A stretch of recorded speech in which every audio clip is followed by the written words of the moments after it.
Welcome. Thank you all for being here tonight for our or today for our webinar, How Houses Are Helping Save Transit. Um, I think we are going to get started. And so, Andrea, I'll turn it over to you to talk about translation. Muy bien, muchas gracias, Zach, y bienvenidos a todos al webinario del día de hoy.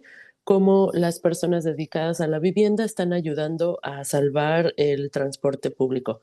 Entonces, vamos a dar primero un breve anuncio en inglés y en español sobre cómo seleccionar su canal de idiomas en caso de que quieran escuchar la interpretación en español. So, hi everyone, my name is Andrea, and I will be providing this language announcement both in English and Spanish. So please just follow along so that you can select your language channel and be able to listen to the interpreter's rendition when somebody participates in Spanish. Okay, so I'm going to switch into Spanish, so just hang tight.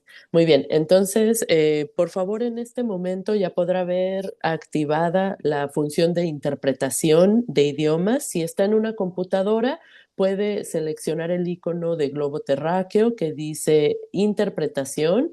A veces está detrás del menú de 3 puntos que dice más. Ubique este icono, seleccione la función de interpretación, después seleccione español como su idioma. Si no quiere escuchar el inglés en el trasfondo, usted puede seleccionar silenciar el audio original para solamente escuchar la voz de los intérpretes. Si por alguna razón tiene dificultades accediendo a esta funcionalidad, nos lo puede hacer saber en el chat. Si se está uniendo a través de un dispositivo inteligente, tendrá que hacer la misma selección. Simplemente toque la pantalla ligeramente, después seleccione interpretación, después español. De nuevo, puede silenciar el audio original y terminar con listo o done. Si tiene cualquier problema accediendo a esta funcionalidad, nos lo puede hacer saber en el chat. Y voy a terminar de dar este anuncio en inglés. So for everybody joining in this webinar and whose preferred language is English, please make sure to tap lightly on the screen or select with your mouse, if you're joining through a computer, just locate the globe icon that says interpretation. Sometimes this option is hidden under the 3 dot menu that says more. Then just go ahead and select interpretation, then English, and do not mute original audio so that you can hear everything coming from the main room. This option will enable you to listen to the interpreter's rendition in the case that somebody participates in Spanish. Then finish your selection with done, and you should be good to go. If for some reason you have problems accessing this functionality, please let us know in the chat. One of us will assist you. Okay, and so with this, I'll pass it back to Zach. Thank you. Thank you so much, Andrea, and thank you all for being here today. We're going to get started. Thank you all for being here today for our webinar, How Housers Are Helping to Save Transit. We've got a great set of panelists, and of course, for those of you viewing the recording of our Zoom, we're glad to have you paying attention as well. Um, a couple housekeeping things. As I just mentioned, the webinar is being recorded, and we will have time for Q&A. So please put your Q&A, use the Q&A feature in Zoom. And if you're feeling social, you can introduce yourself in the chat. And with that, I'm going to turn it over to William Goodwin, the board president of EPHO, to welcome us all and share about Affordable Housing Month. Thank you, Zach, and good afternoon, everyone. My name is William Goodwin, and I am board president with East Bay Housing Organizations. And as you probably know, I am joined today by Reverend Sophia DeWitt, who is EPHO's Chief Program Officer, and who is also a panelist today. I am so excited to be here in this space. For over 40 years, since 1984, East Bay Housing Organizations, or EPHO as we are affectionately identified, has mobilize the power of our members to produce, preserve, and protect affordable housing opportunities for low-income communities throughout Alameda and Contra Costa counties. Living and working in the East Bay, we have all been touched by the affordable housing crisis, and some of us, like myself, have even experienced housing insecurity firsthand. Over the past several years, we have watched as the problem has worsened, but isn't it great when we are able to get together and talk about solutions, right? The housing crisis is solvable, but only when we use the power of the people and work together. Our collective power is real, and now is the time for us to lean into it. Every May, we join our partners across the Bay Area to host Affordable Housing Month, and we're the proud conveners for Alameda and Contra Costa counties. This is our opportunity to bring the community together, to talk about solutions, educate our communities on how affordable housing benefits us all, and ultimately builds more support for the production, preservation, and protection of affordable housing and transit in our East Bay as well. Today, we are joined by hundreds of people celebrating Affordable Housing Month.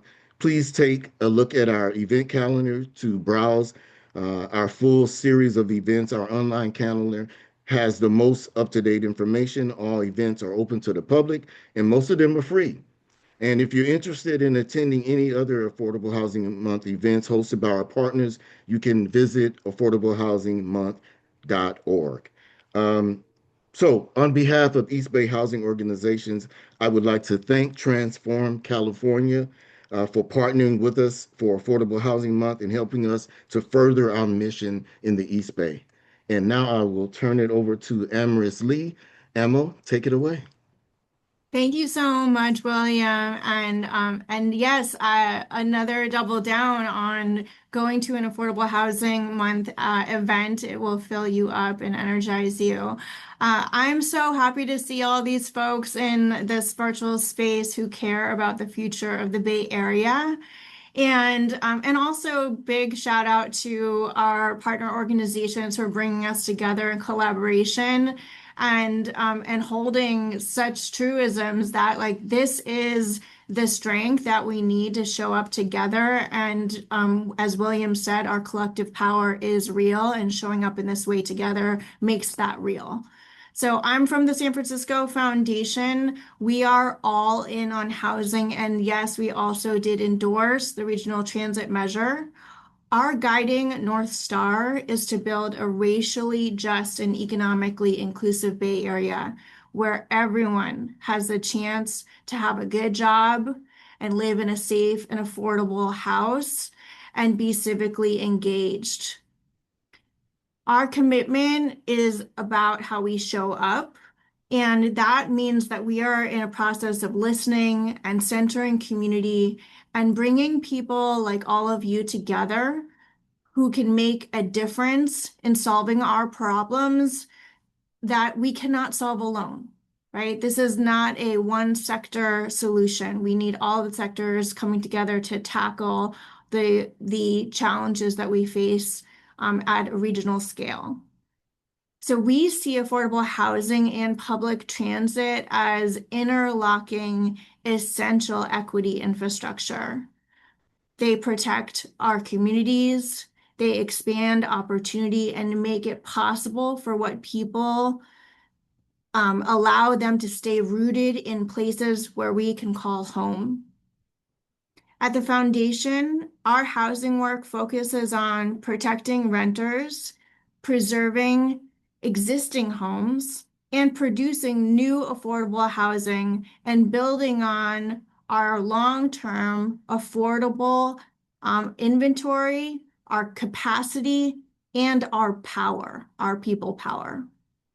We cannot fix the housing crisis without affordable and reliable transit. That is the real. It is one of the conditions that allows communities to stay housed, connected, and resilient. So when I say this to you, I say this coming from a lived experience like many of us share.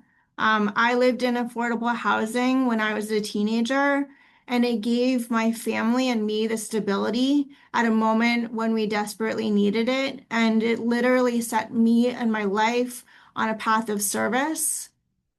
And public transit was there all along the way. I actually didn't even learn how to drive till I was 30 years old. And so if it weren't for public transit, I would not have been able to connect to my education. I would not have been able to show up to my jobs, and participate in my community and culture and family activities that enrich my life. So, housing advocates and transit advocates, y'all are serving the same communities. And you're serving folks and families just like my own family. And so we want to make sure that we're centering on the people, and that we're building shared skills and stronger capacity, and that we're deepening our partnerships across movements.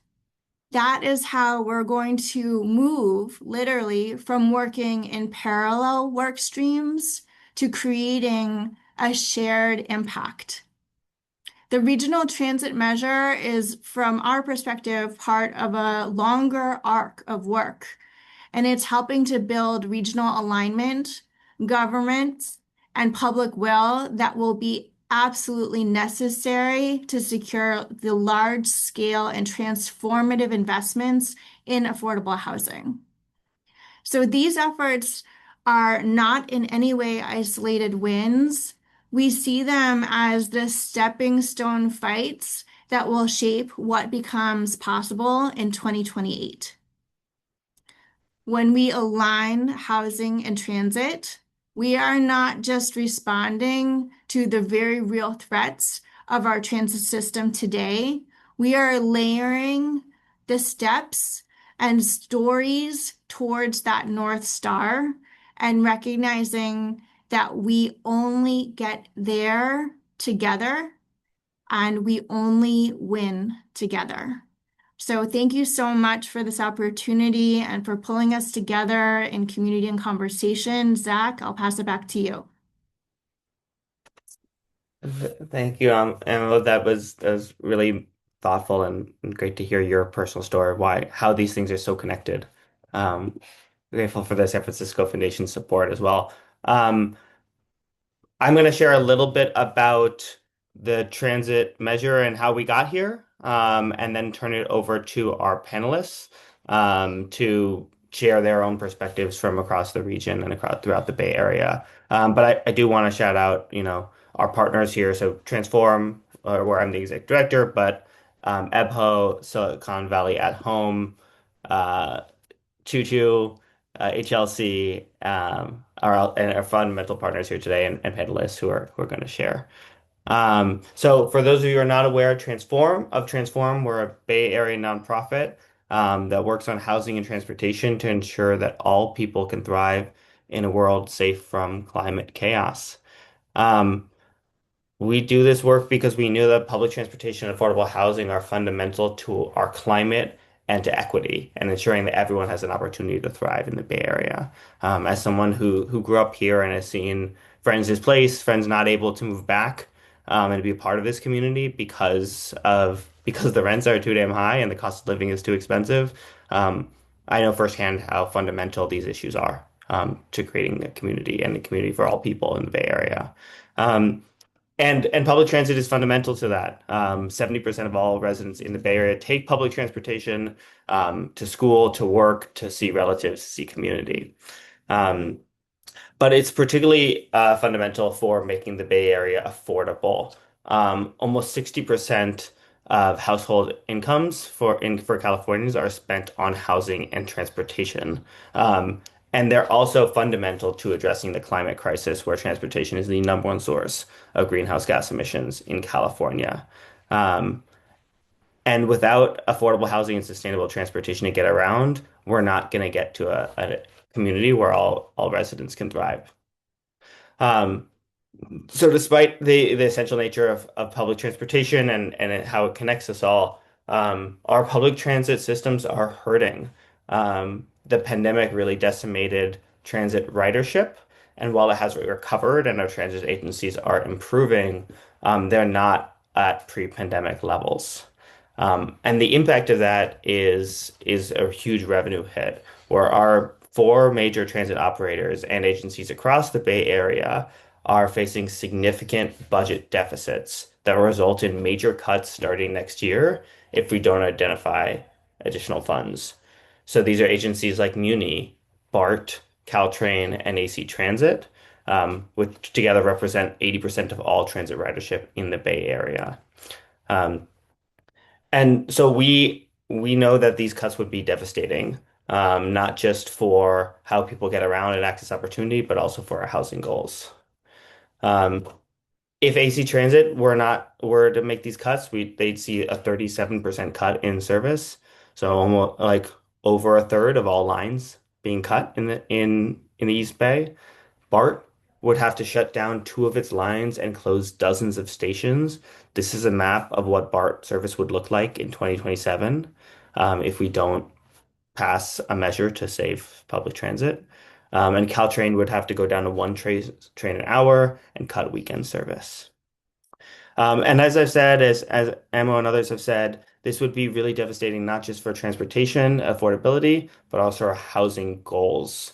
There has been a lot of legislation in the past years to speed up the construction of affordable housing, but that's based on it being near high quality transit. So things like reducing parking minimums, density bonuses, zoning impacts are all helping us build more affordable housing that we need faster. But all of that legislation, all of that accelerated building of and production of affordable housing depends on being near high frequency transit. And that all falls away. Our housing goals really fall away if we don't have high quality public transit, if we don't pass these measures. Um, and so we're really making a choice. Do we want to see more parking lots where folks park to after driving multiple hours from as far away as Stockton or Fresno to work in or live in the Bay Area? Or do we want to build more affordable homes where all families can thrive? And that's what's at stake too when it comes to saving our public transit agencies. The good news is that it's not all dire. We have a plan. It's called Connect Bay Area. It's a regional transit measure to save our agencies and improve transit service. This is in great thanks to Senators Weiner and Arreguín, who passed authorizing legislation to help get this measure on the ballot in the state legislature last year. And coalition and partners like many of our folks on the call today and the Voices for Public Transportation coalition who have been advocating for over a decade for this regional transit measure. So what would the measure look like if it passes? It would be in five counties: San Francisco, San Mateo, Santa Clara, Alameda, and Contra Costa counties. And it would be a half-cent sales tax that would fund transit operations for the four largest operators facing fiscal cliff. So that's BART, AZ Transit, Muni, and Caltrain. But there would also be significant funds for other transit service like VTA to improve and invest in improving the rider experience and having faster, frequent, more reliable service, as well as improvements to safety, cleanliness, and convenience for riders. So this is what that looks like is that in a place like Santa Clara, there would be an additional $264 million annually generated to reinvest in improving and creating a visionary network for VTA.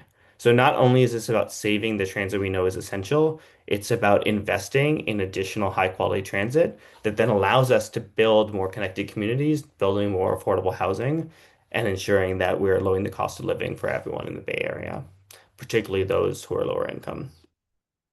And so we've got a strong group of folks working to pass this measure, but the focus of this webinar is on how housers are helping lead that charge.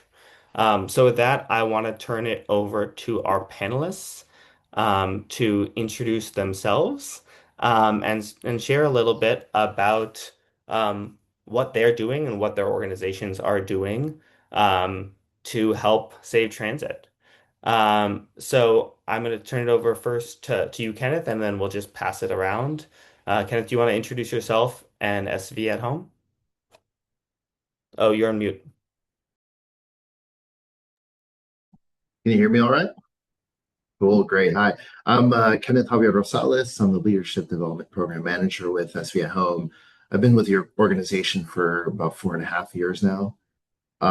So we've been helping out with getting some more signatures signed up, sign up. So, and what we've been kind of hearing in the ground is, or seeing on the ground is that people are eager to support the measure.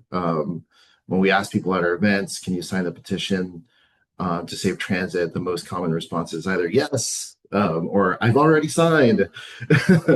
So lots of people are eager to learn more, and they usually sign up once we share more about the measure and why it's so important.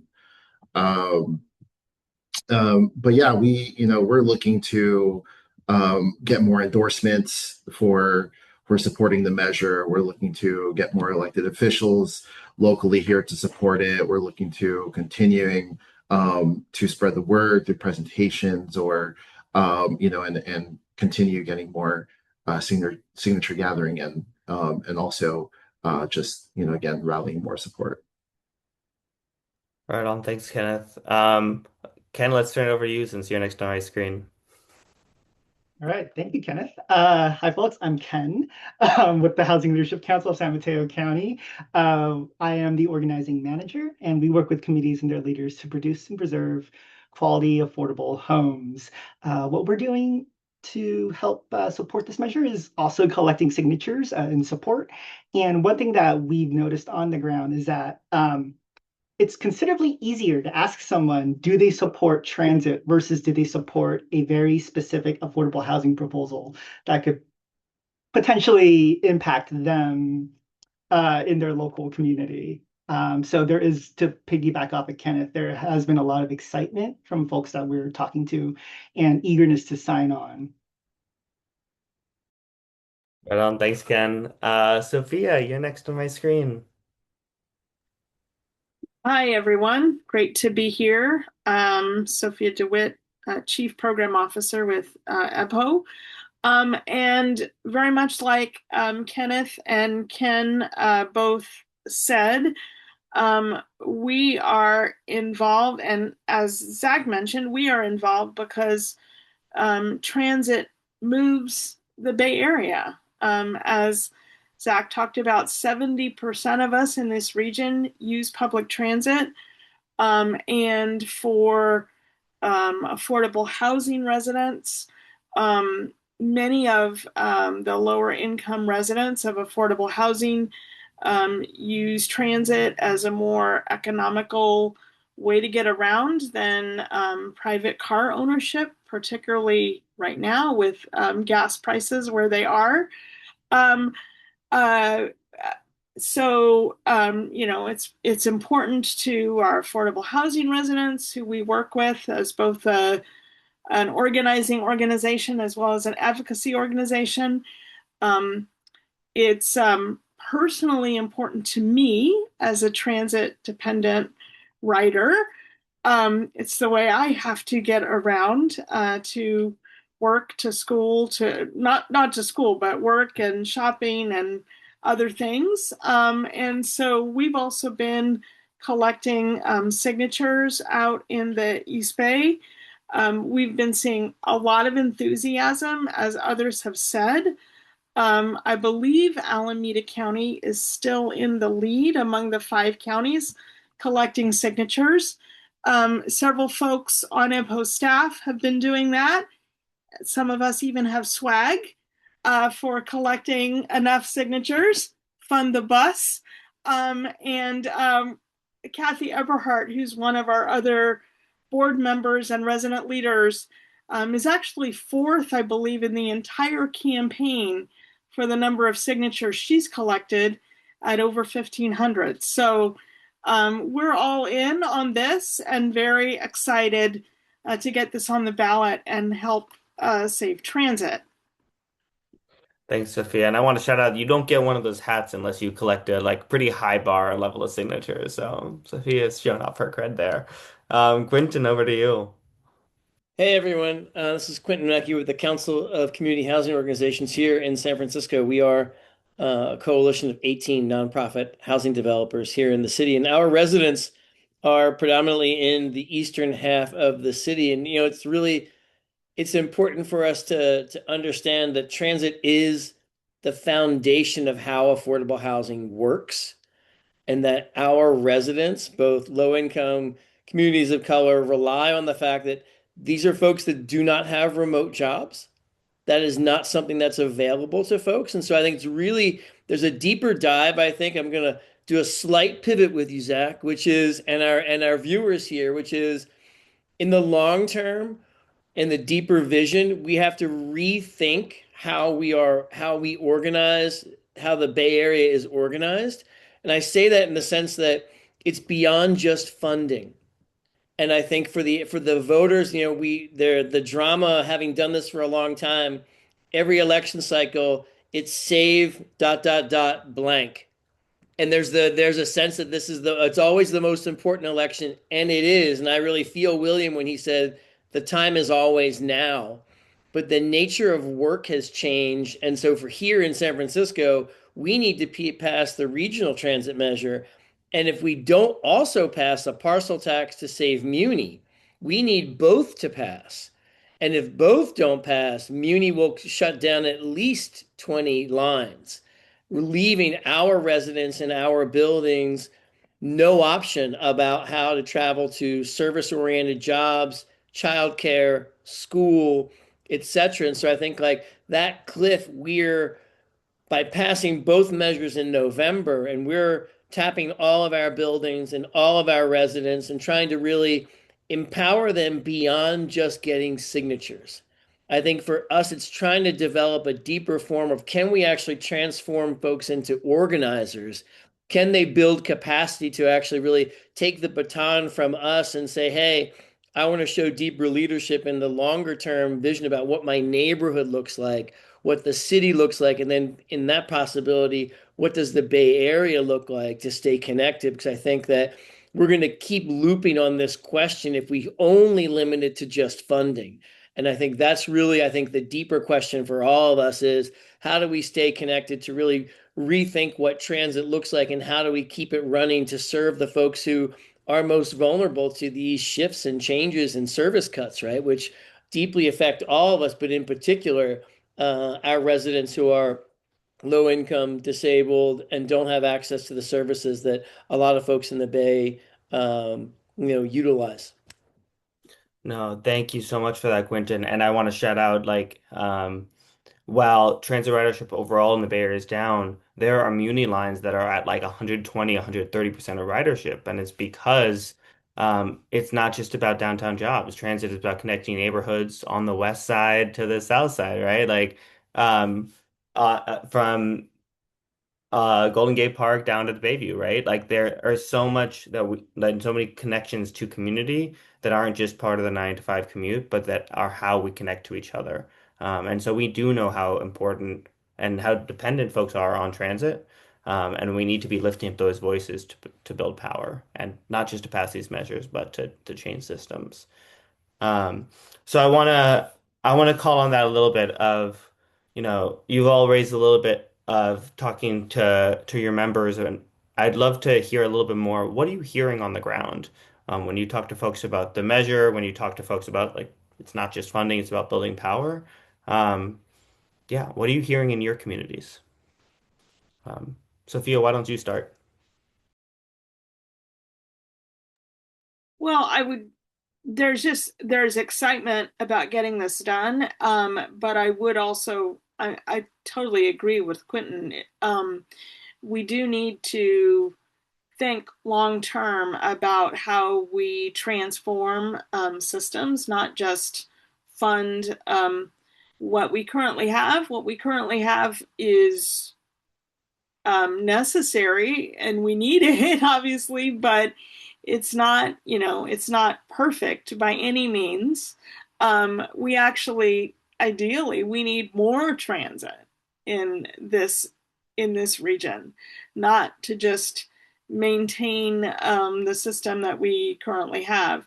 So yeah, we do need to transform systems. I think a lot of folks that we talk to especially among our residents and through the organizing part of our work, are interested in talking about and working on those system transformations because they know firsthand the ways that the systems that have currently been established don't work as well as they need to for folks. So yes, we need to maintain the transit that we have, but we also need to expand it. And one of the things that is good about the measure that we hope and expect to qualify for the ballot in November is that there is money to expand and improve some of the transit services here in the region. So there's definitely excitement about the measure and willingness to be thinking longer term about what we need as we move forward to create a stronger region.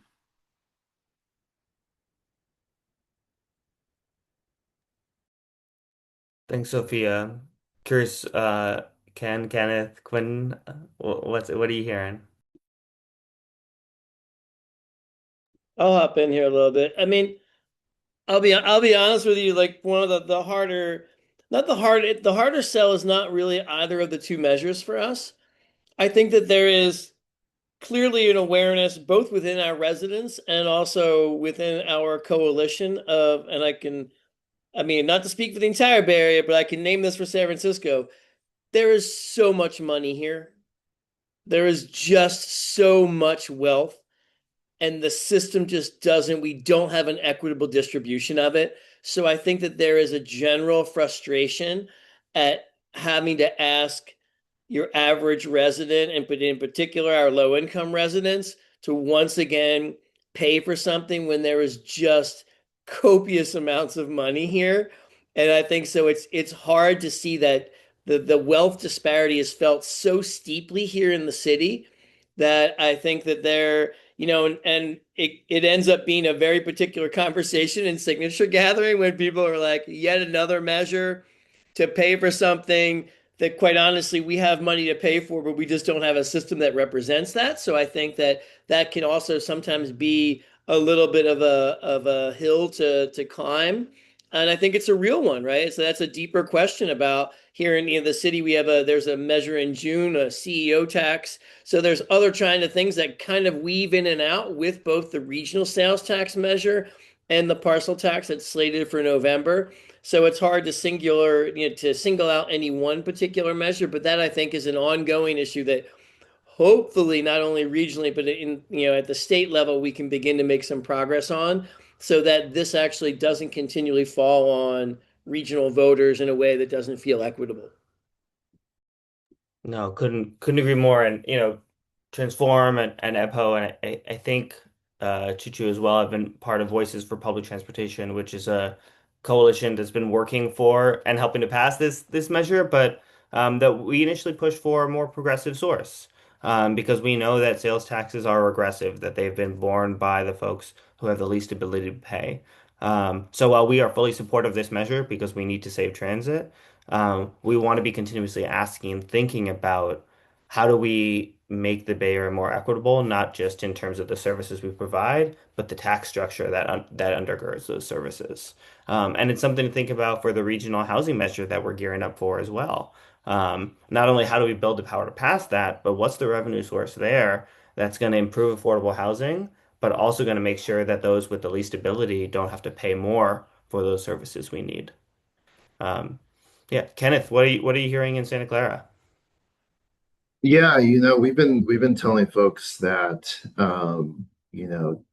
half cent is doable, but losing our transit is is just not. It's just we can't. And yeah, I think the issue of regressive taxation hasn't really come up, but it has been in my mind specifically. And yeah, just in my mind, it's just the opposition that we would probably face in doing a progressive tax form would be insurmountable, because we'd probably be going out after probably the wealthiest folks in our region. And hey, we're in the Silicon Valley, so we enter kind of those battles all the time in housing. Um, but it's something that we'd have to be very well prepared for. But for now, like, this is just, we just really need to save transit, and we just all gotta kind of buckle up right now, and we'll have more strategic conversations in the future. But in Santa Clara County, it's no surprise, we're a widely sprawled suburban design area. Um, Everything's in favor of the car, very low density, and despite having one of the largest transit centers, or the largest transit center in the region, Diridon Station, we're still highly dependent on the car. So it's been hard to create more alternative transit options available, given our kind of our legacy decision making on land use and transportation.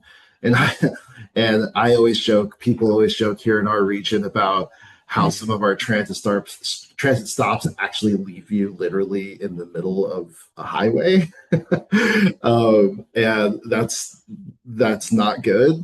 But jokes aside, the key for us is to get more housing near transit, especially for folks with low income and generally the working class. So that's something that I feel that is pretty broadly understood here in Santa Clara County, within our circles here, our advocacy and organizing circles, and I think also among general population folks, working class folks. And we made a lot of progress. I've been living here for about 20 years. We've seen the rise of rapid transit buses, more bicycle infrastructure, come at a larger scale, and we still have a long way to go. But a risk to service cuts would be so severe, because there's already so little infrastructure today. And given that, BTA would get not only funding from this tax, to keep operations today running, but also make further improvements, is really attractive, I think for voters here, because we really feel the kind of the lackluster transit options in the South Bay. Thanks. Ken, anything to add from San Mateo? Yeah, I'll be quick. So I also wanted to uplift that, or the fact that Caltrain, it runs through the entirety of our county, and it connects folks to high opportunity. Our entire county is a high opportunity area, and it connects workers to job centers like biotech and tech. And cuts to Caltrain would put that many more cars on our streets, on our highways, and make it that much harder for folks to get to work. In addition, Samtrans, about 77% of Samtrans's ridership is considered low income. In the past, it's stated that Samtrans itself has stated that 41% of its ridership makes less than $25,000 a year. And this would include folks like our farm workers out in Half Moon Bay, who can't afford to live in the city that they work in, who rely on Samtrans as a critical service to get to their place of work, and to then put food on the table that we all enjoy. That's what I add on. Thanks, Ken. And I want to remind our audience members, please, we have one more question, but then want to hear from you. What questions you have, please put questions in the Q&A. So I want, and Quinton, I'm going to put you on the spot here, because it's something you mentioned earlier, that our funding for affordable housing depends on public transit. What is going to look like in San Francisco if we see these significant cuts to Muni and BART, and what does that mean for housing goals? I mean, I think that it certainly, just coming off of a state required rezoning of the city, a lot of that relied on this premise that we would have dense transit rich affordable housing. And so if we're undercutting and eliminating multiple routes through the city, I think that the ability to combine affordable housing funding and transit incentives and funding really becomes a much harder equation to make work. So I think that for us, that intersection between passing both of these measures, giving ourselves, I mean, affordable housing relies on stability and relies on a stable funding source and knowing what the future landscape looks like. And so I think if there is deep uncertainty, it really has a ripple effect throughout the sector. And so for us, there's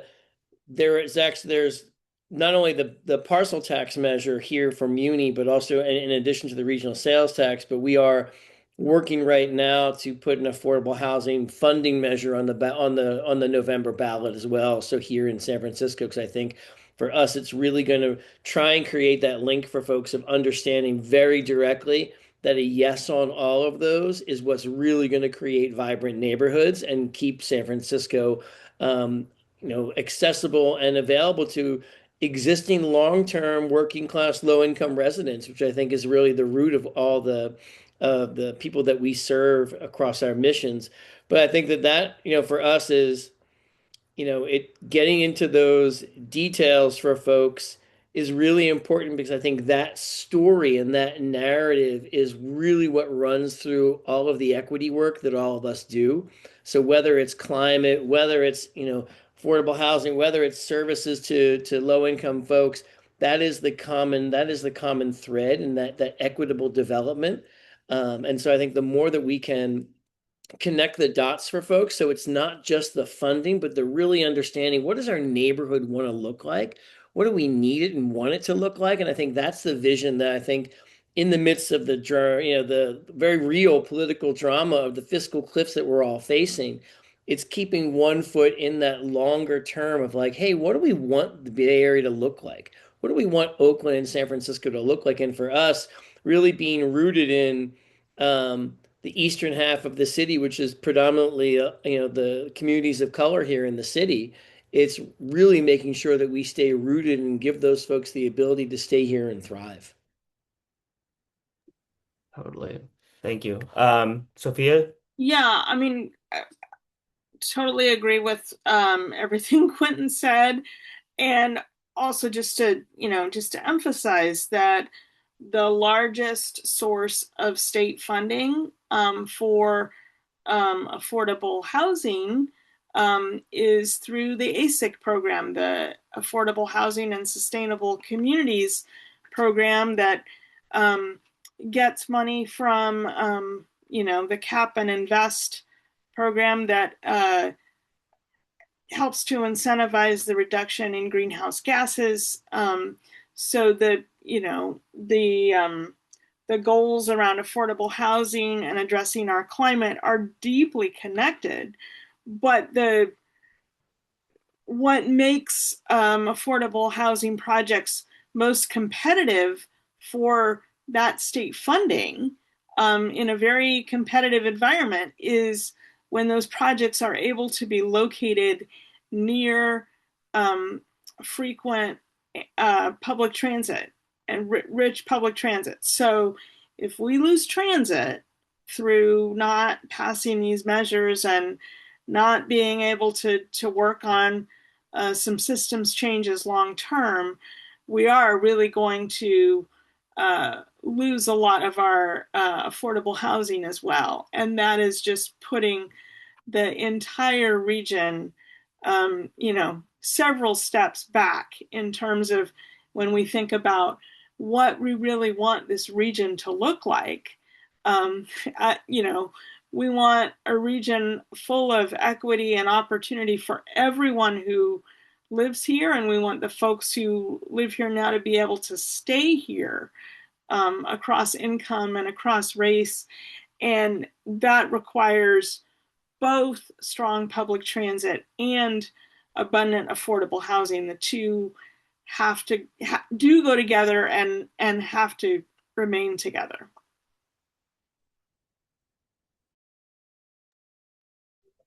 Thanks, Sophia. And I think that I want to call it back to also the power of building together, right? It's not that there are just people who are housers and people who are transportation advocates like we are, but I think that our communities and the people we serve are whole people, right? That depend on these things and the connection of these things. But that's also true of the power of building to pass these measures. What's unique for the first time in this regional transit measure is that we're out here collecting signatures to put it on the ballot rather than relying on our regional body to authorize the measure. One thing that does is it lowers the threshold for passing the measure from 2/3 to 50% plus one, which gives us a better chance of success. But what inspires me is that it also means that we're doing the grassroots power building work through signature gathering to educate folks, to give folks an opportunity to get involved, to have everyone who would rather say like, "What can I do?" Okay, well, here's a way you can get involved. You can collect signatures. You can talk to your friends and family. You can give them an opportunity in our like isolated and polarized world to engage and help their community. Um, and that those conversations are so much more important to the world we want to see than just the signature. And so using that process to get these measures on the ballot, and I think we're going to need to do the same thing for a regional transit measure in 2028. It sounds like San Francisco is already ahead on doing this right now. Um, that's what we need to do. And that's how we move from just like we need to save transit now and every election is essential. It is. And how we build the power and the community and the relationships to move forward toward the brighter future, the connected communities with affordable housing and sustainable transportation that we need. Um, so I want to make that connection clear. Like this, we see these things. Why we're working together is also because we see the power and the vision we need to get to. So I see one question in the chat that I want to answer. Irma asked, how long before we see an improvement if this passes? It's a great question. Um, so in terms of saving these transit systems from collapse, we will not see the cuts. Is the shared version. We actually had to fight for a loan from the state just to keep these transit agencies funded this year. Otherwise, we'd have already seen these cuts.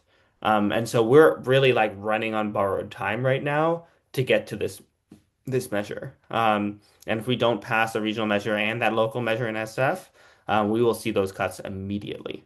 And we're very soon after see the impacts to our housing production as well. Um, but I think in terms of the investments, there is additional money for safety and cleanliness, for regional connectivity, and for investment. Those will happen through the various transit agencies. So right now, VTA is going through a stakeholder engagement process to figure out what they're going to spend their money on, and what those investments look like. So if you live in Santa Clara County and want to say, "Hey, we need a faster bus route near my house," or "I want the light rail expanded to this neighborhood," um, that's where you can speak up and help affect and impact exactly what those improvements will look like. I know in the East Bay and in San Mateo, they're engaging in similar processes right now as well. So in the immediate term, we'll see no cuts, and very soon after, and even like starting now, we'll see what those changes could look like to improve transit service. Um, right on. So I don't see any other questions. So I guess our panelists did a really excellent job here. To close this out and get us out a couple minutes early, I want to just ask our panelists one more question, which was not on the script. So another curveball here, which is like we've talked a lot about solutions, we've talked about the intersections, we've talked about what we need to do, save housing, build more transit. What gives you hope? What gives you the confidence that we can pass this measure, but that also we can build the better communities that we know we need and we fight for? Who wants to start? What gives me hope is everyone here. All of our organizations and the residents and members of our communities that we work with every day.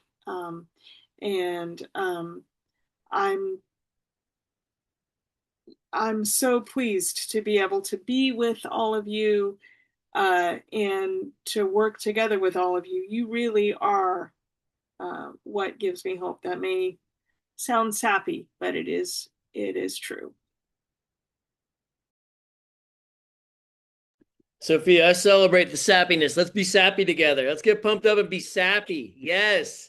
I mean, here's the thing is I fully agree with you because I am deeply grounded in the fact that there's just a better way of doing things.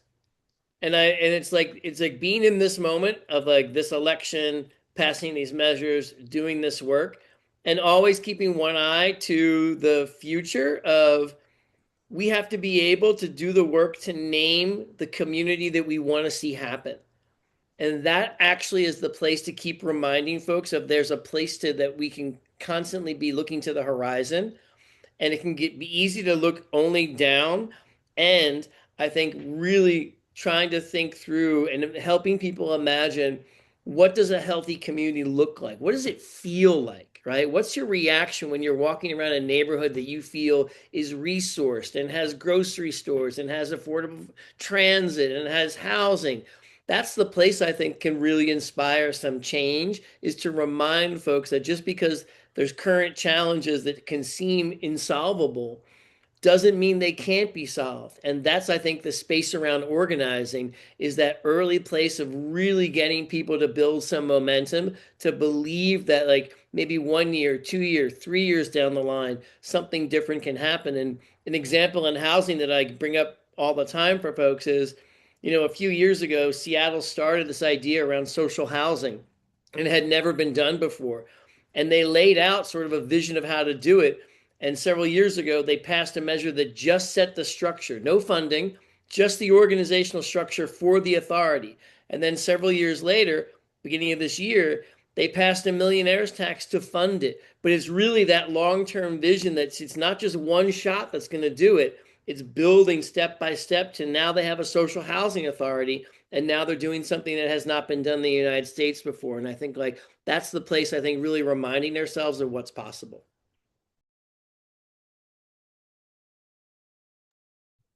I'm just going to jump in here real quick.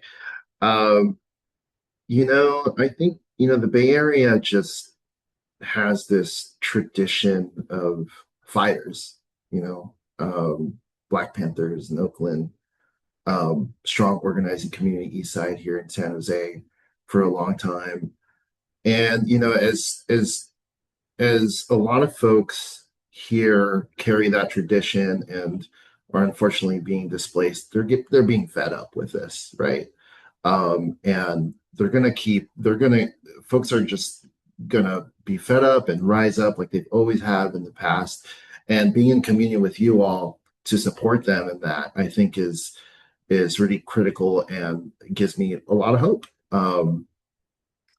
And so yeah, I was going to make another point about. Actually, I'll leave it there. I was going to make another point, but I'll leave it there. Just we've had that tradition of being fighters and warriors, and that's what always gives me hope. And just keep that energy going.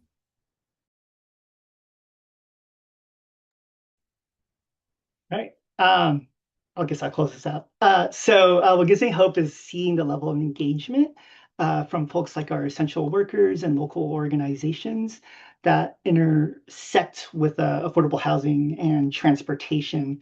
Folks are starting to recognize that if a regional transit measures like this doesn't pass, it can place significantly more pressure on other critical programs and funding measures like Measure K in San Mateo County, which was a half-cent sales tax that the voters voted on to support affordable housing and our public transportation, like paratransit operations through SamTrans. And folks have been engaged through something called the vehicle licensing fee advocacy at the state level, where the state is in talks of removing roughly $150 million in those licensing fees from San Mateo County, which could impact our Measure K dollars, which then, to piggyback off of Quentin, has a ripple effect on other important programs and funding mechanisms that we have in our local jurisdictions. So people's involvement or their their excitement is what gives me hope. And we have a well-informed and fired up base of community members, and they just need people like everyone in this room to point them in the right direction. Right on. Well, thank you all for being here today. Thank you to our panelists for sharing your kind of inspiration and hope and wisdom. And thank you to our attendees for listening and being involved. There's already the Affordable Housing Month link in the chat. There's a ton of great events coming up through the rest of this month. And if you want to get involved with the Regional Measure campaign, you can go to connectbayarea.com. We are still gathering signatures to put the measure on the ballot. And so if you have not turned in, but we're going to turn them all in on May 17th. So we have another 6 days to keep gathering signatures. Um, and then we will move forward with helping pass the measure. So stay tuned for more information on that. We're going to need your help getting endorsements, getting elected officials on board, connecting this with other measures that are also on the ballot and other campaigns, and then winning to fund the public transit and affordable housing we need. So I don't thank you all so much. Have a wonderful rest of your day, and keep up the good fight.